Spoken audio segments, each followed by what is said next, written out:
Welcome, everyone. I'm going to give just a few more seconds as people are entering and getting connected. And then we'll get started with our content for the day.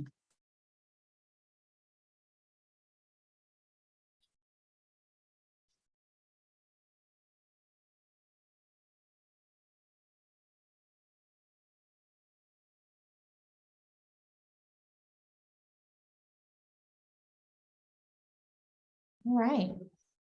Well, welcome to your fiscal year 23 demonstration grants for Indian children and youth program, Native American Teacher Retention Initiative grant competition webinar. I know that is quite the mouthful. So do know that throughout the webinar, we will be referring to the grant as NATRI, which is the acronym for the Native American Teacher Retention Initiative. So every time you hear NATRI, you'll know we're referring to this grant competition. This is our webinar providing guidance for prospective applicants. And so as we get started today, just a little bit of logistics. All of our online participants will be muted throughout the session. However, we do want your questions. So please pop your questions into the chat box as we go along. And you'll see that after various chunks of the webinar, we will stop to take those questions as we have time available. So please do post your questions in the chat. We just won't be doing them aloud in order to save time. This webinar is also being recorded, and that recording will be posted on the OIE website, where you most likely found the registration information for this webinar. Now, if during this webinar you have any technical issues, you can contact the OIE technical assistance team through the chat box. If you're maybe having audio or AV issues, we're happy to help through the chat box. If you get disconnected at any point, please send us an email at oie@seiservices.com and we'll work to get you reconnected. But also know that, again, if you're missing a chunk because you got disconnected, it's being recorded and you'll be able to watch that webinar recording. With us today, we have Dr. Donna Sabas-Burns, the OIE Discretionary Group Leader, and Donna Bussell, your NATRI Competition Manager. And they'll be working with you throughout the day to provide much more information about the NATRI grant competition. And with that, I will actually turn it over to Dr. Donna Sabas-Burns. Hello, everybody. Thank you so much for joining us this afternoon for this brand new program that we're offering for the very first time, and we are very, very excited about it. As such, we can see we have a whole bunch to go over today. We're going to talk you through the eligibility, the priorities, the selection criteria, and the relationship between those items, looking for some resources. We've got application information and all kinds of things. So we will go over everything and have fun time doing it. Let's go to the next slide, please. You can see the objectives that you should be able to take away from today's presentation. You're going to be learning what is in our FY23 grant application package, and you'll understand the application requirements, looking at why a logic model is needed to strengthen your project narrative. We'll again go over the selection criteria, understand the types of forms that are required and common components for applying for federal grants and using the federal application system, grants.gov. And also providing you the chance to submit questions to us during this time.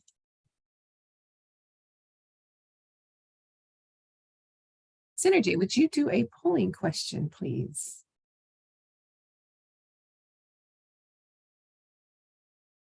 Yeah, so you should see a poll popping up on your screen.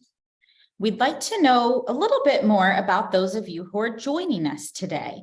So we're going to ask, are you a state education agency, an SEA, a local education agency, an LEA, an Indian tribe, an Indian organization, or a federally supported elementary school or secondary school for Indian students, or other?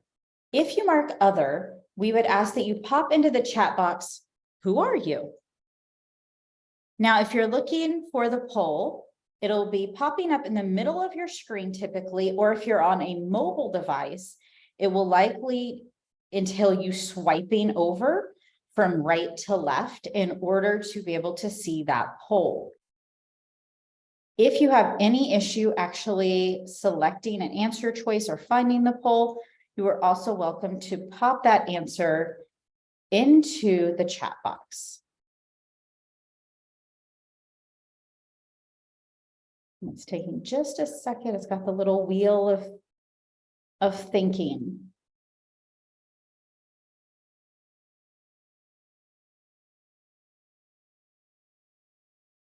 Technology. All right.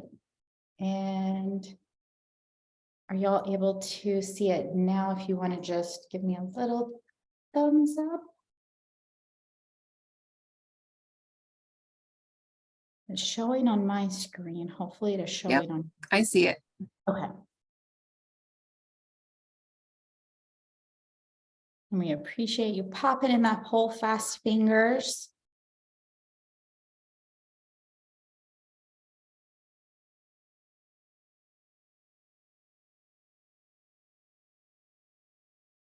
And it looks like most of us thus far are in LEA, so a local education agency, with a little bit of other. And remember, if you are an other, if you don't mind popping in the chat what type of entity you are, we would appreciate it.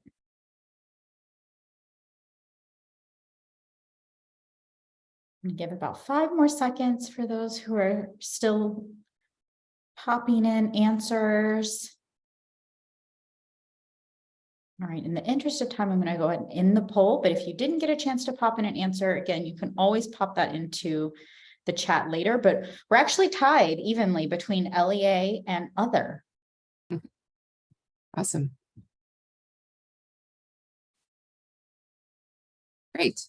Looking forward, just want to say from the beginning, this webinar does not address every single competition requirement that is available. And to do that, we will reiterate throughout the presentation the importance of referring back to the actual published notice inviting applications, also known as the NIA, as well as the application package that's found on grants.gov.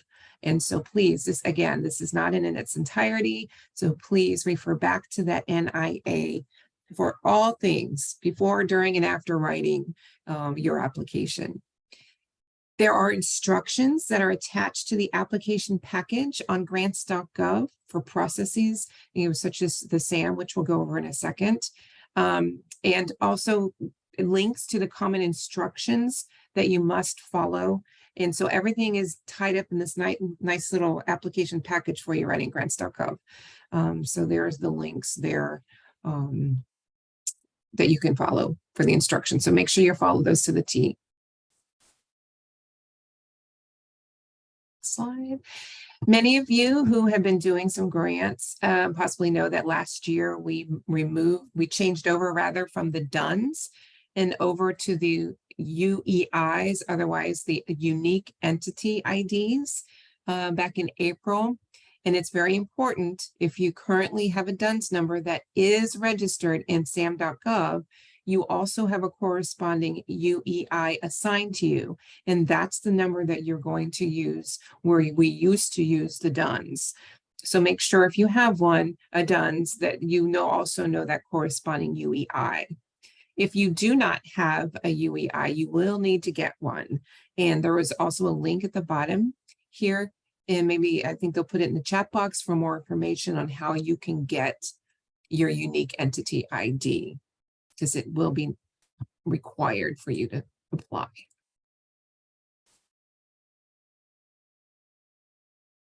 Okay, so now we get into the meat of our presentation, and let's take a look at the actual competition overview. It's part of the demonstration program, the purpose of which is to provide financial assistance to projects that develop, test, and demonstrate the effectiveness of services and programs. And this is used to improve the educational opportunities and achievement of Indian students attending preschool, elementary, and secondary schools. And part of how NATRI was born, so to speak, came about from the joint explanatory statement accompanying the Consolidated Appropriation Acts in 2023. And this particular statement directed the department to use at least 2.75 million of funds available as part of that demonstration program. And it's, quote, a teacher retention initiative to help address the shortage of Native American educators and expand their impact on Native American students' education, and recommended that the initiative support teacher leadership models to increase the retention of effective, experienced Native American teachers. Through the invitational priority, the department actually encourages projects that provide Native American teachers with leadership responsibilities, facilitate some of this professional learning with peers, and help develop some resources to help students with unique academic and socio-emotional needs. Next slide. Back in January, the department held a virtual tribal consultation and requesting input from tribal nations on the 3 priority options from the Secretary's supplemental priority number 3, which would best support the Native American Teacher Retention Center. And the majority of the tribal leaders expressed that teacher training and retention ought to be prioritized, starting with the option 3 of the SSP 3, which is building educator capacity by professional development for school leaders to improve mastery of leadership skills, and for teachers in creating safe, healthy, inclusive, and production classroom environments. We had other tribal leaders express the importance of ensuring that teaching is seen as a viable profession for students to pursue. Next slide. So here's a snapshot of the 2023 competition. Eligible applicants, please take note. A state educational agency, also known as an SEA. Local educational agency, including charter schools that are considered LEAs under the law, state law. An Indian tribe, an Indian organization, and a federally supported elementary or secondary school for Indian students. You can see here that there's $5.3 million in estimated funds available. That's more than the 2.75 originally planned. And so we're happy to up that.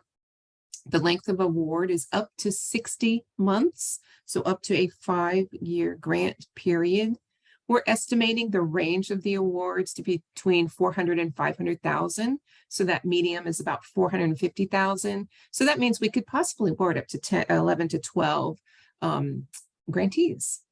And very important information, the application deadline, which we will remind you throughout this presentation, July 24th, 11:59 and 59 seconds Eastern Time, Washington, D.C. time. Next slide, please. A notice of intent to apply is simply letting us know if you intend to apply. It's not required, but it is encouraged so we can do some planning on our end to accommodate the number of applications that we may get in.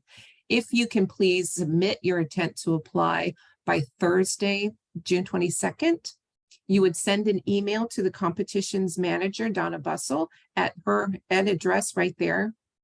And it lists the items that you are to list when you in your email. And again, it's not required. And please don't think that if you didn't put your input in your intent to apply that you can't apply. You can still apply even if you miss that deadline, and vice versa. If you put an intent to apply, don't worry if you end up not applying. It's just for planning purposes. Next slide.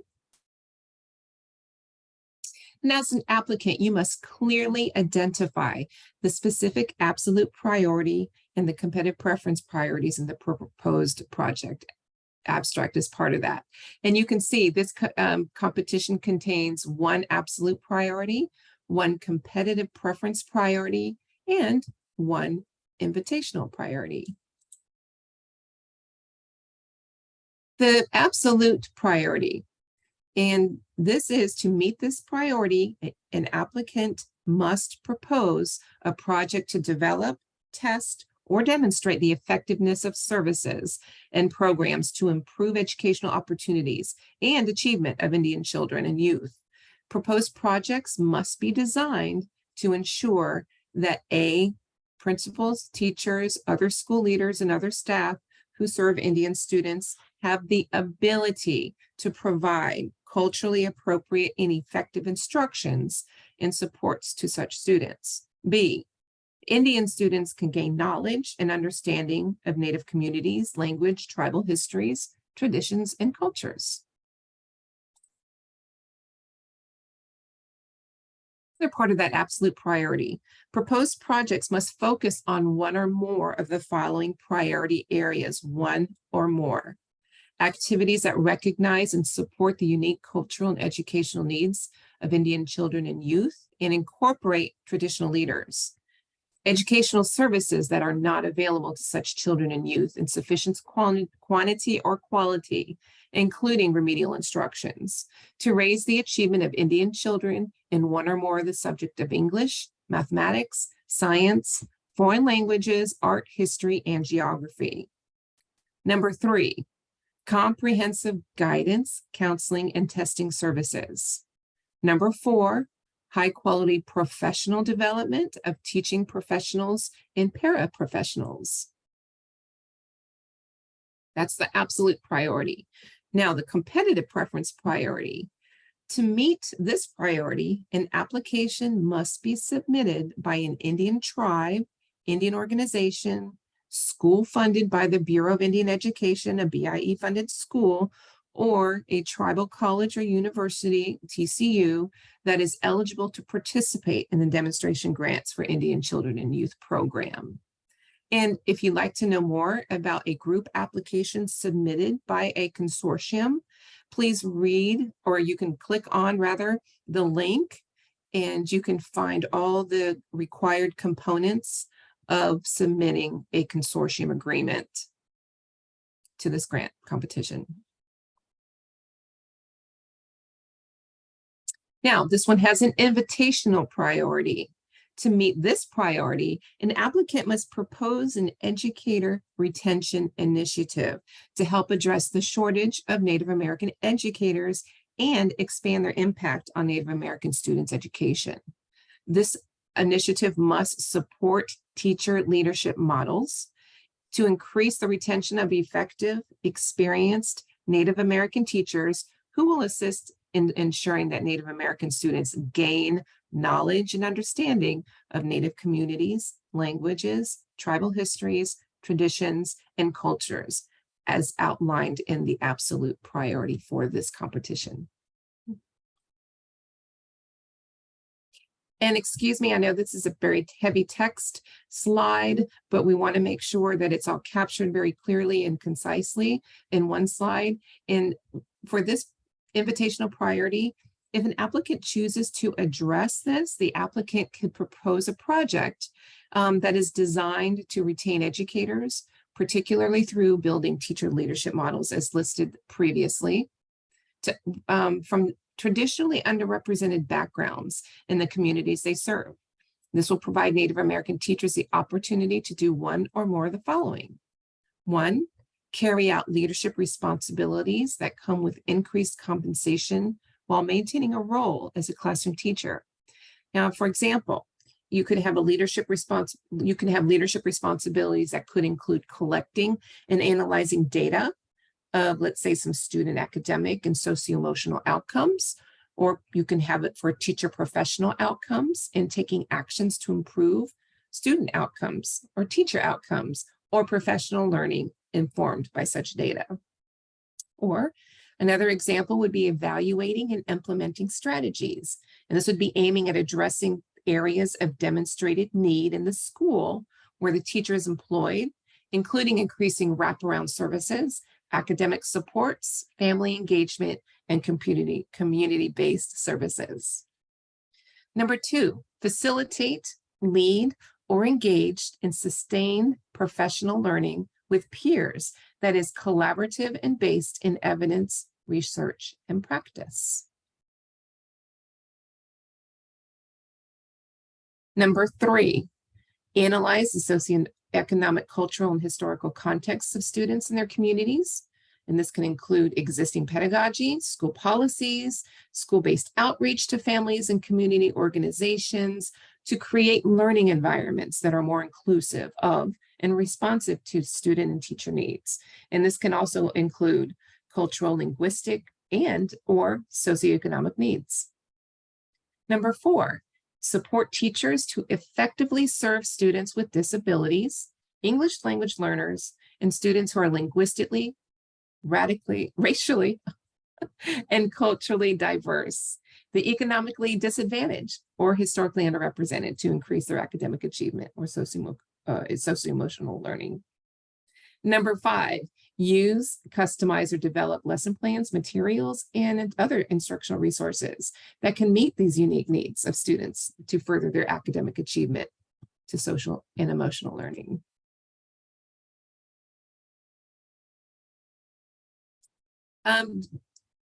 Invitation priority definitions. Let's see here. There are only 2. So look at these definitions, and you'll see later on in the presentation, we do have some slides and some other definitions. Please make sure that you read these definitions prior to reading the NIA, during reading the NIA, so you have a contextual background, because they may not mean the same as what you may previously have used for other competitions in the past, let's say. So we have the educator, which is important to define here, is an individual who is an early learning educator, a teacher, a principal, or other school leader specialized in instructional support personnel. And this could be anyone from a school psychologist, a paraprofessional, social worker, intervention service personnel. And then we also want to make sure we identify the definition here: a Native American, a member of a federally recognized Indian tribe. That is how we define Native American for this particular competition. All right, next I am going to turn it over to Donna J. Bussell. Hi, everyone. We're going to go into the performance measures and talk about those. So our Government Performance Results Act, or our GEPRA measures, that is the department's indicator of success for the NATRI program. Remember, this GEPRA measure cannot be altered. This is what the department is looking at as a indicator of success. So carefully consider this measure when thinking about the approach to and the evaluation of your proposed project when you're writing your grant application. If you are awarded a grant, you will be required to provide data about your progress in meeting this measure in your annual performance and your final performance report.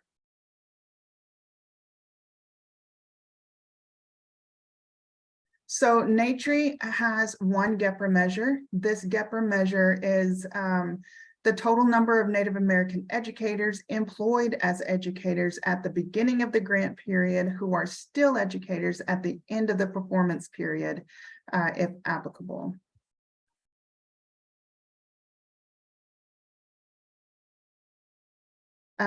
So the project measures are the objectives that each applicant writes and includes in their application specific to their project and goals. These are your other NATRI project measures.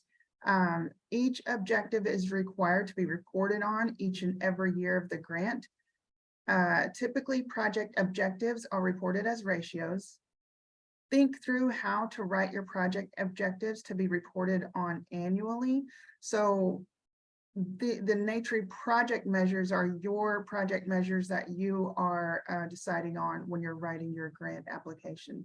So when we're talking about thinking through how they are reported on annually, that's how they're going to be measured. Think of those SMART goals.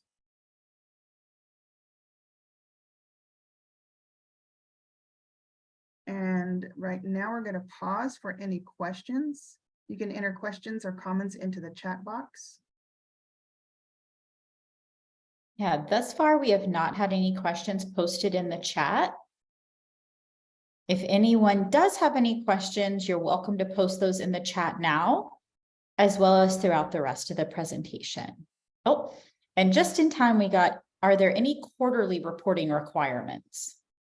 There's annual reporting requirements and like that's every year, and then your final performance requirements. There are no quarterly performance, they're not required. They can be put on a grant, but that's with certain conditions, but it's not, quarterly requirements it's not required. Great, thank you. At this time, that's all the questions we have, so we'll continue. And if anyone has further questions, just keep putting them in the chat.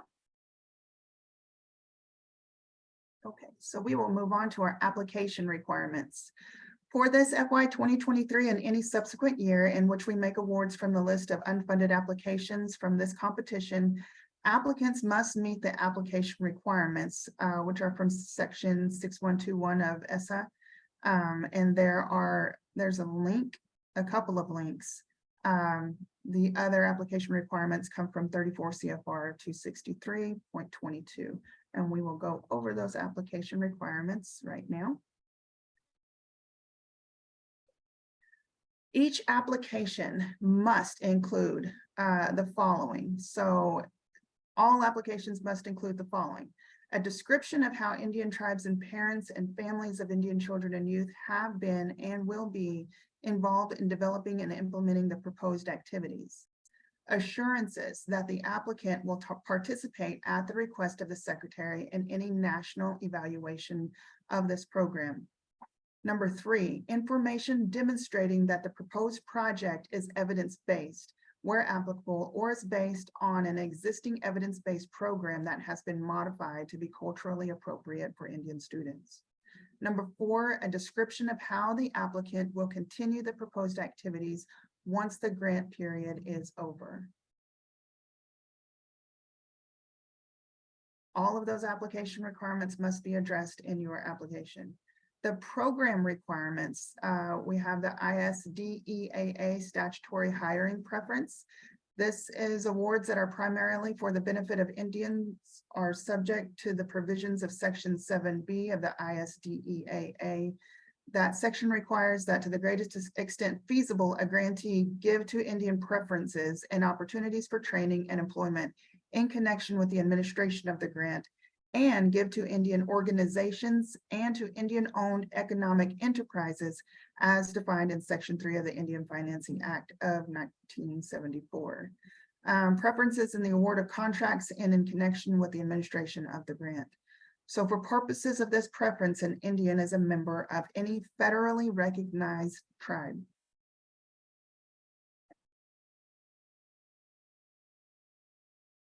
Here are some definitions. We're not going to read over all of these definitions, but we highly suggest that you take the time to read these definitions before reading the NIA, during reading the NIA. And this will provide you with the correct context to meet the needs of this competition.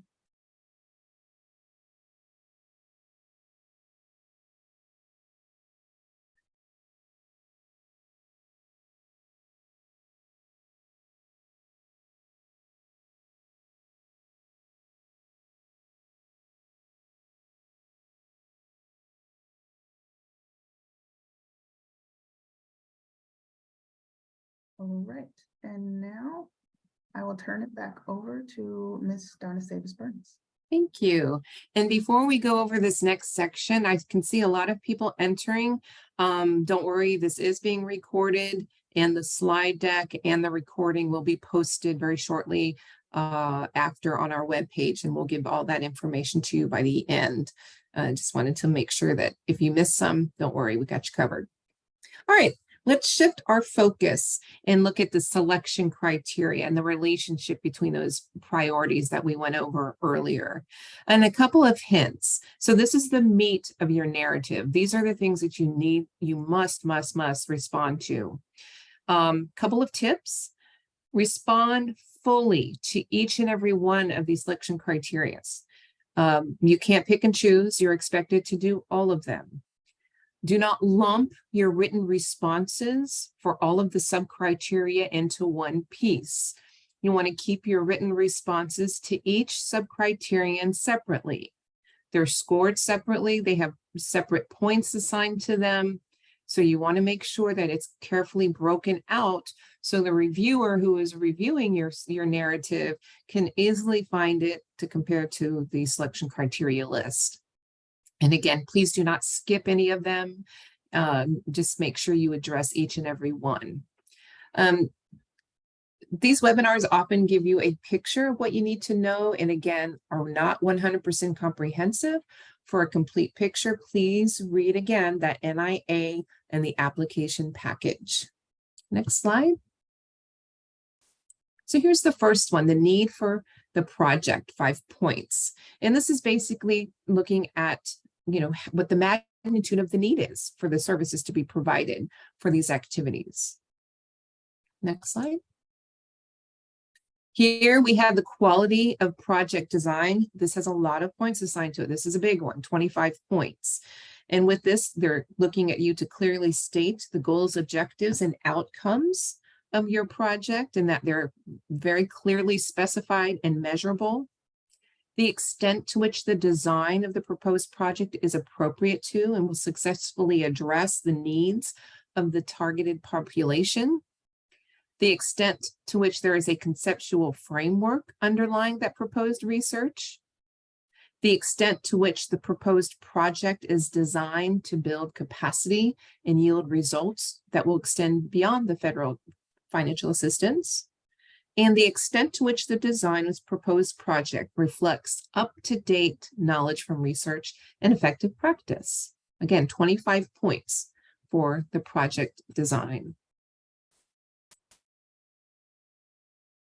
The next one is also a big one, the quality of project services. And this one is a whopping 31 points out of a 100-point scale. You're looking at the quality and sufficiency of strategies for ensuring equal access and treatment for eligible project participants who are members of groups that have traditionally been underrepresented based on race, color, national origin, gender, age, or disability. The extent to which the training or professional development services to be provided, which is a big one, by the proposed project are likely to alleviate the personnel shortages that have been identified or are the focus of the proposed project. And here's one with the most points in this one too, 15, and you're looking at the training or professional development services to provide sufficient quality, the intensity and duration to lead to improvements in practice among the recipients of those services. Next slide. Here we have project personnel for 15 points. And here we're looking at if the applicant encourages applications for employment from persons who are other members or groups of members that have traditionally been underrepresented. The qualifications, including relevant training and experience of the project director or principal investigator. And then the qualifications, we're also looking at relevant training experience of the key project personnel. It's important to mention those. We have 3 more. The adequacy of resources. This is for 8 points. Is your budget adequate to support your project that you're proposing? The potential, the incorporation of project purpose, activity, benefits to the ongoing program of the agency or organization. What's the potential here is what you would list here and under this sub-criterion.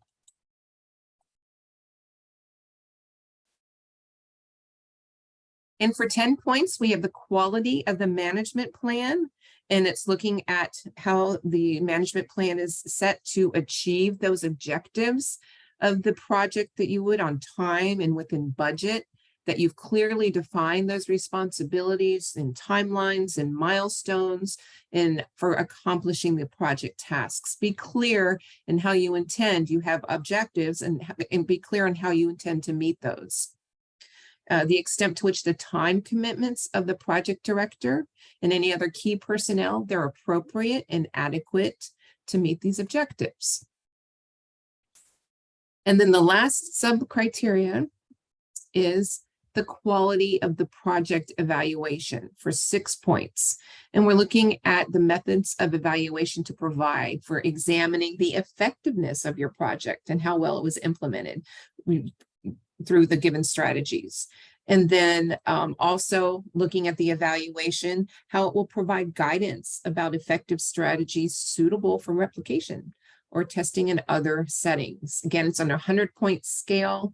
Those are the selection criteria, and the sub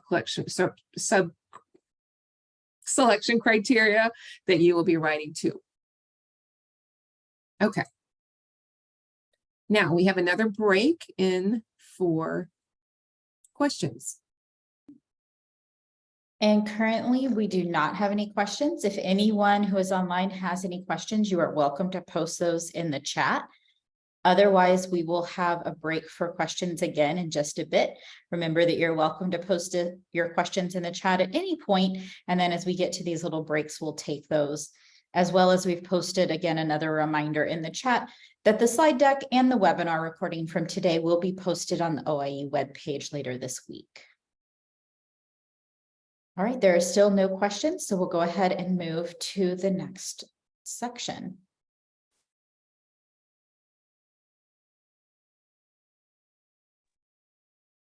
Okay, we are going to go over our application instructions.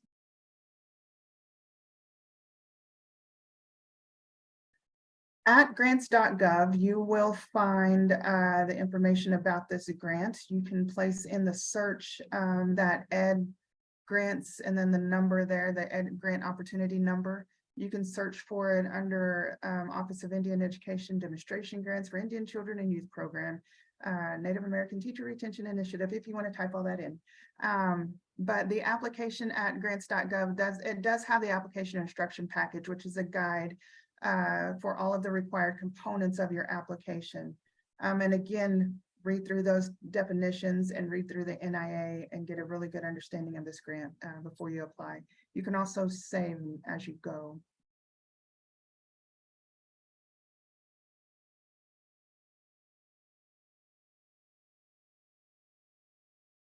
The department-specific application guide. So within both the FY 2023 NATRI guide, or NATRI NIA, and the application instruction package, you'll find a reference to the common instructions for applicants to the Department of Education Demonstration Grant Program that was published in the Federal Register on December 7th, 2022, and available at that link. The common instructions give detailed guidance on SAM and other common elements of this application.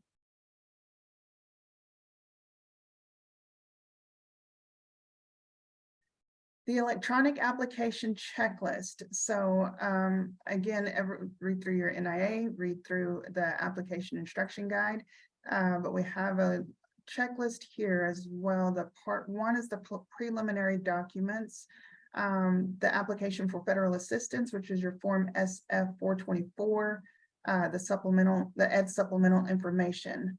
And all of these are going to be in your grants.gov. The budget information, make sure this is included for all years of the grant that you are applying for.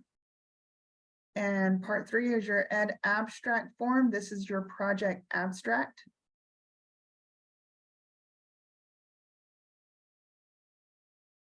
Part 4 is your project narrative. Part 5 is going to be your budget narrative.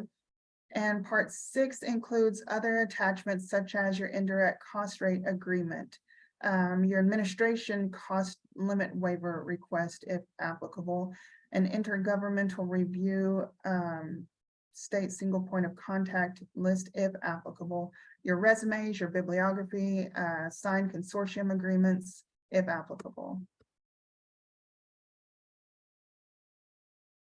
Part 7 are the assurances and certifications. So the disclosure of the lobbying activities, grants.gov lobbying form, the GEPA requirements, and remember the few slides back, please go to that GEPA link to find out all of the information you need for the GEPA requirements and the assurances for non-construction programs.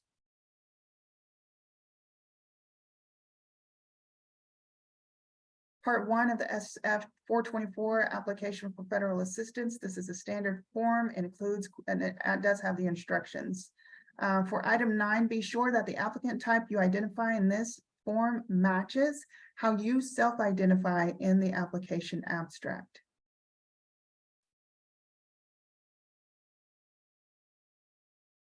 Part 1 is the standard form of the SF 424 it also includes the corresponding instructions.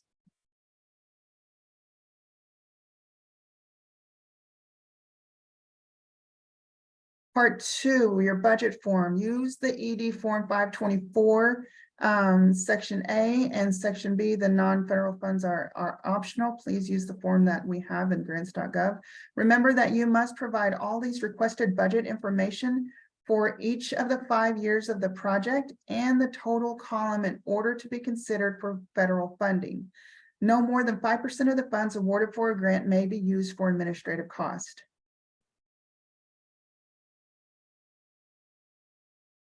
Part 2, this is your the budget form. Make sure all budget information entered here matches with your submitted budget narrative. There's also down at the bottom, you can see and highlighted the information for your indirect cost. Please complete that as well. Part 5 is the budget narrative attachment form. It serves as section C of the Ed Form 524. Be sure to complete an itemized budget breakdown and narrative for each year of the proposed project up to 60 months. Review and edit to ensure that the total funding listed each year in your budget narrative match the total amounts entered on the Ed Form 524 Part 2. Identify the proposed expenditures, provide sufficient detail for peer reviewers and readers to understand.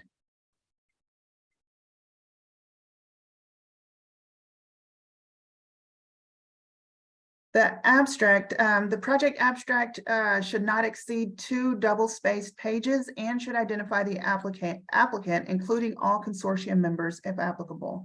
And it should concisely describe the following: the title, the institution, the eligibility, partners, if you have partners, priorities, indicate the absolute priority and which, if in the competitive preference priority, the invitational priority if your project is addressing, and a brief description of the proposed project goals and objectives.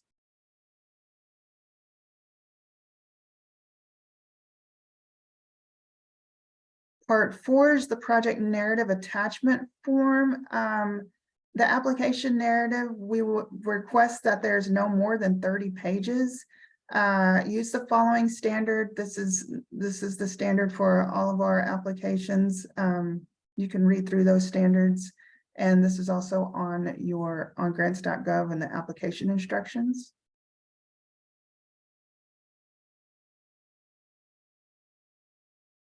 Part 6 is all the other attachments: resumes, your indirect cost rate. If you are requesting an indirect cost rate, please submit that as well. A bibliography, signed consortium agreement if you are submitting with partners, if applicable. Part 7 is the assurances and certification, the disclosure of lobbying activities, the grants.gov lobbying form, the certification regarding lobbying, and the GEPA requirements.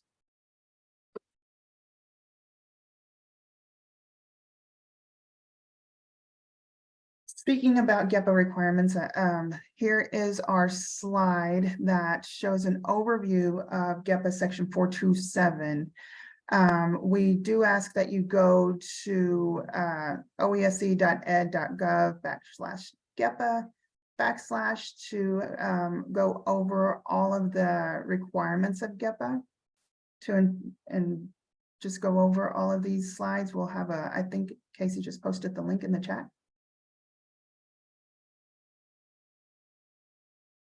And this section 427 standard change form is in our slides that you will receive and through the GEPA link. So go over that in detail.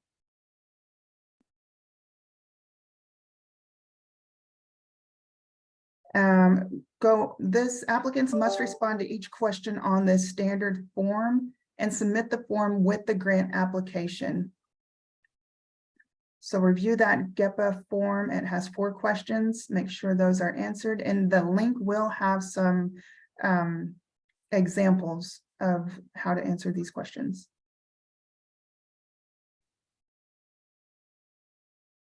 So this is where we put our GEPA information in grants.gov.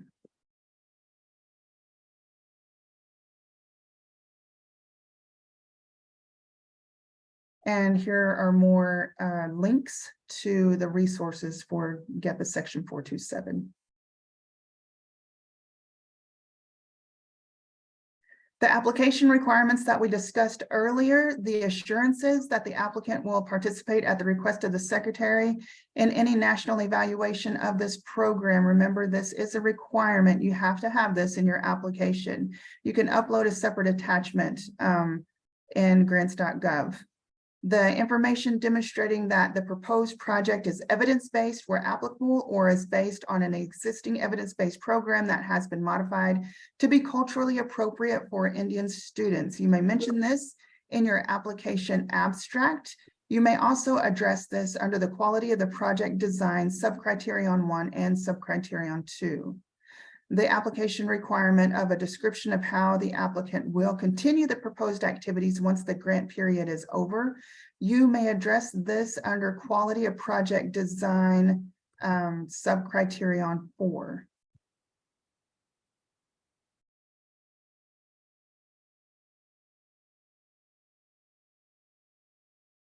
Our applications will be screened for eligibility. Notice of ineligibility will be sent by email, and all eligible applications will be reviewed by a peer review panel, independently read and scored by 3 peer reviewers. There will be a panel discussion, and then we will rank the order of average final scores that will be done by us at OIE. There will not be 2 slates. That is a typo. We just have 1 priority for this one. So disregard the 2 slates.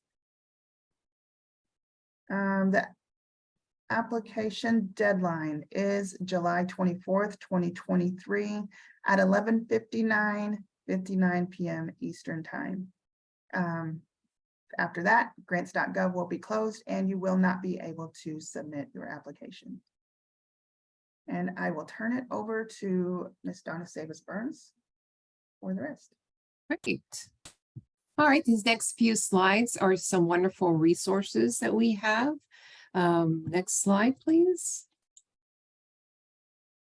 So some general tips. Again, read that NIA and that application package more than once. Both of them have everything you need, or reference to everything you need as well, to complete your applications. Read the applications before you even start to write, while you're during your writing, and even after your writing. Sometimes you have multiple people working on an application and you want to make sure that everybody has the same information, that they can make it go to a smooth, well-written application. Start the grants.gov and SAM registration process early. Sometimes they get bottlenecked. This is a very, very busy time for grants, and they get bottlenecked. And as a result, grants.gov can slow up. So if you're waiting to that very last day, that's not a good idea, because it could get caught up in this bottleneck and end up spitting your application out as verified after the deadline. So it's really important that you get that in as soon as possible. Again, make it easy for the reviewer to find and understand the information. Follow the selection criteria that I just referred to, and clearly and concisely.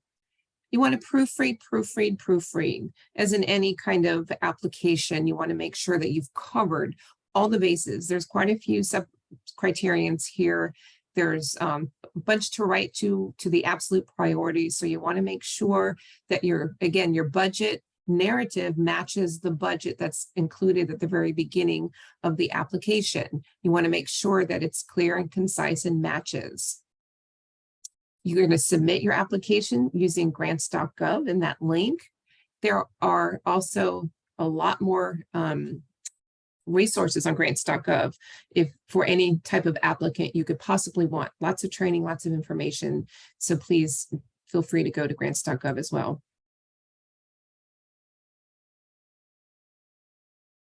So it's primary information about SAM is available at www.sam.gov.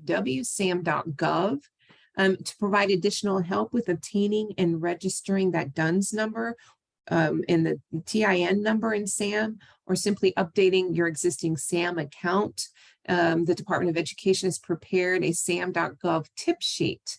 You can find it at the link listed.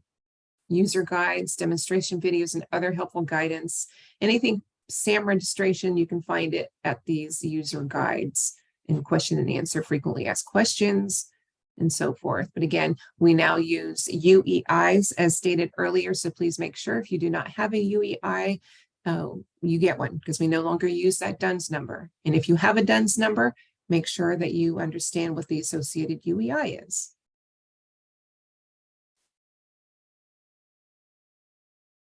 Once you go to grants.gov, please do not reach out to the competition manager, Donald Bessel. She will not be able to help you with grants.gov. If you should have any problems submitting your grant application, please go directly to grants.gov. There's a couple of different ways you can access them, through a phone number, there's an email, and there's also a link with a portal to which you can put your question in. Any additional tips related to grant applications, there's also a applicant FAQ that could help you as well. So please go to them, not to Donna Bessel. We will have one additional pre-application webinar. Today's, of course, and then June 27th, that time from 3:30 to 5. Please mark that in your calendar.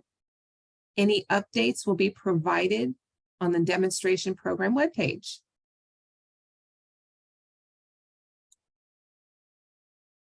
If you go directly to the Office of Indian Education, you can see not only do we have links to these webinars and to the NIA, everything you could possibly need, we have a lot more other information that tells you what OIE is up to. So please feel free to take a gander and check these out. Great resources for you.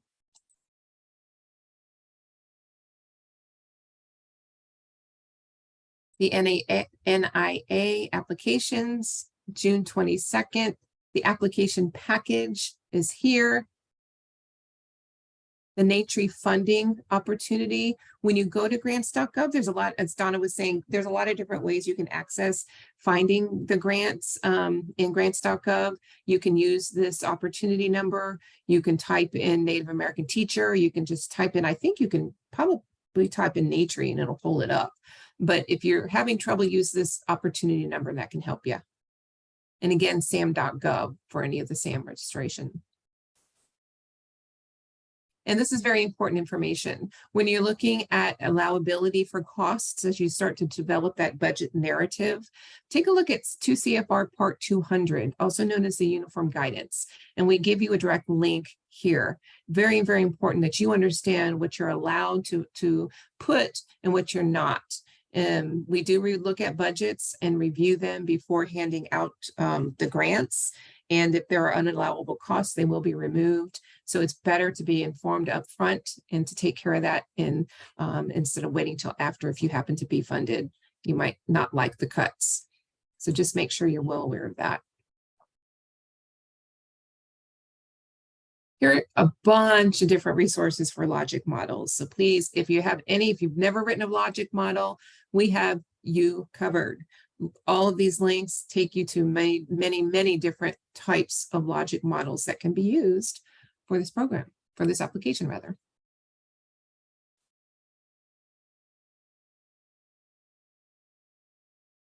Video tutorials. You can go to grants.gov. Again, I was mentioning that grants.gov has many resources. This is a link directly to some applicant training.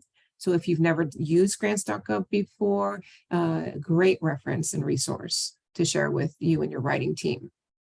And as mentioned earlier, the recordings of both pre-application webinars will be available at our demonstration grants for Indian children website with OIE. This one will be posted by the end of the week. And then, of course, after the second application webinar we will also post that one as well. It'll be the same content in the slide decks. However, we're just going to be repeating it. So it may be worth looking at it to see if any additional questions were asked during that session that could help you. But it'll be there for your entertainment. And then contacting us again, your competition manager for NATRI is Donna Bussell. There is her email address. I am the discretionary program grant leader. If you need anything from me, there's mine. And then the federal notice again for the NIA is conveniently located at the bottom of this slide. And now we'll move to our last question and answer section. We do have a couple of questions.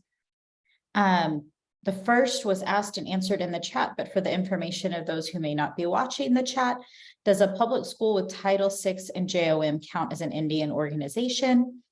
The response to that question, no, it would be an LEA, not an Indian organization.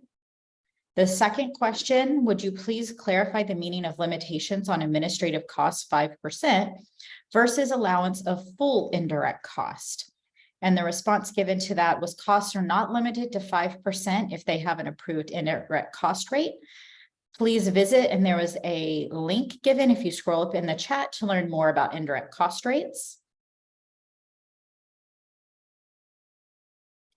Next question, are there recommended Indigenous teacher leadership models in your resources?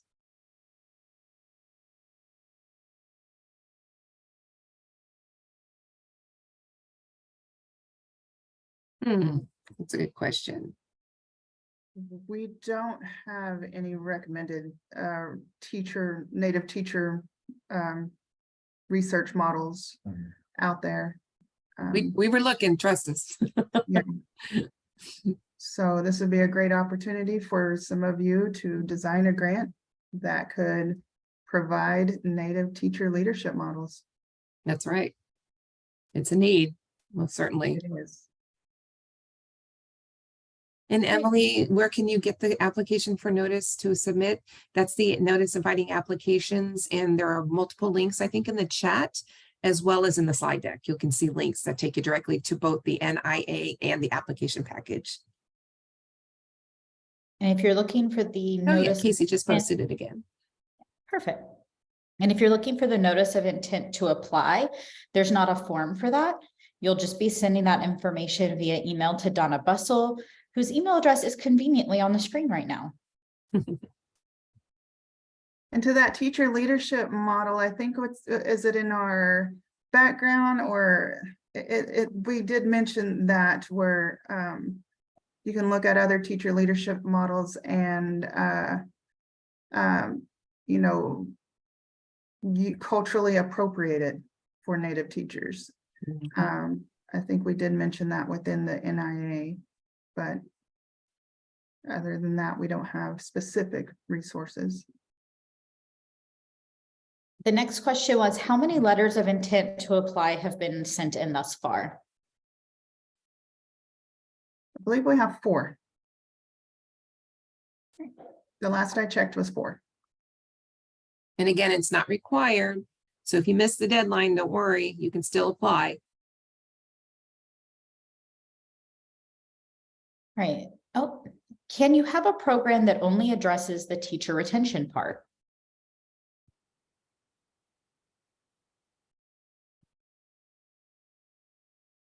If you meet the absolute priority and you either, you can address the competitive preference, you can address the invitational priority, but you must meet that absolute priority for sure, and all of the application requirements.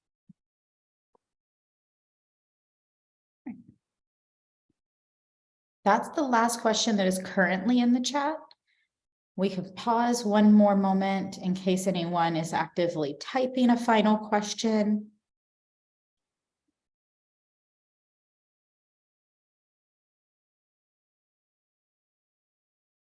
As we're giving that moment, I'll just give one final reminder that the webinar recording and the slide deck, where all of these links are clickable, will be uploaded to the OIE webpage later this week.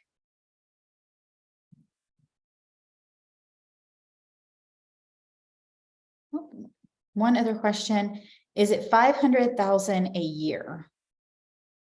Yes, it can be up to that, or it can be, we're looking at 400 to 500 per year. And make sure that when you're filling out that federal budget form, that if you are looking to have up to 5-year grant, that you provide us a budget breakdown for each of the same, even if it's the same amount, you want to list your budget breakdown for all 5 years. It doesn't have to be 5 years, but why not? It's up to 5-year program. So very good question. Thank you for asking.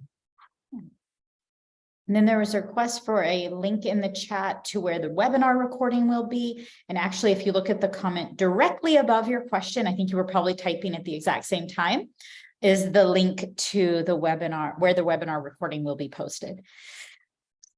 Excuse me. And then it's also now below your comment.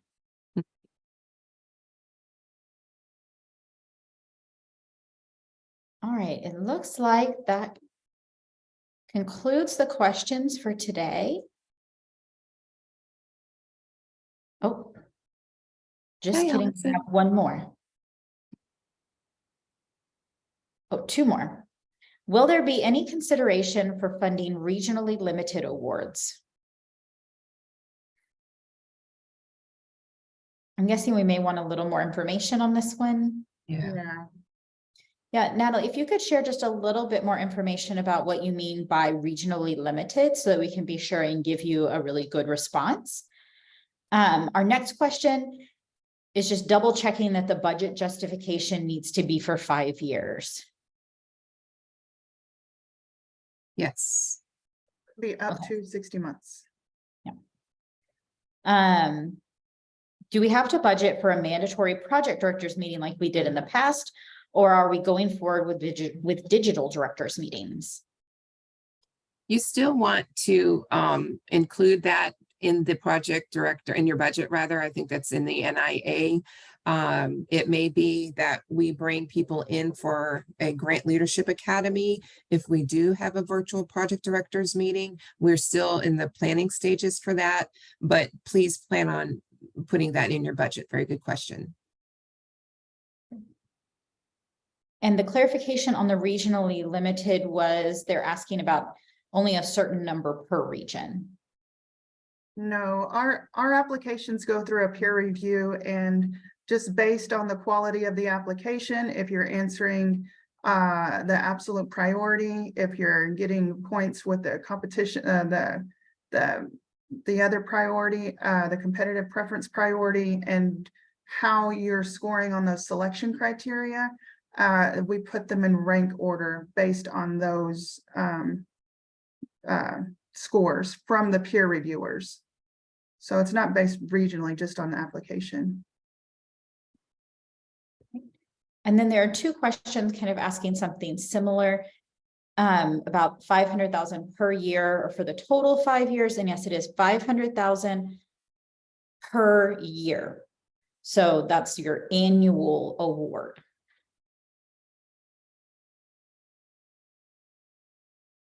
All right. And this time, I think we actually have gone through all the questions. Welcome. So we will go ahead and start wrapping up. We appreciate you joining us today, and good luck with your application, and read that NIA. Thank you, guys.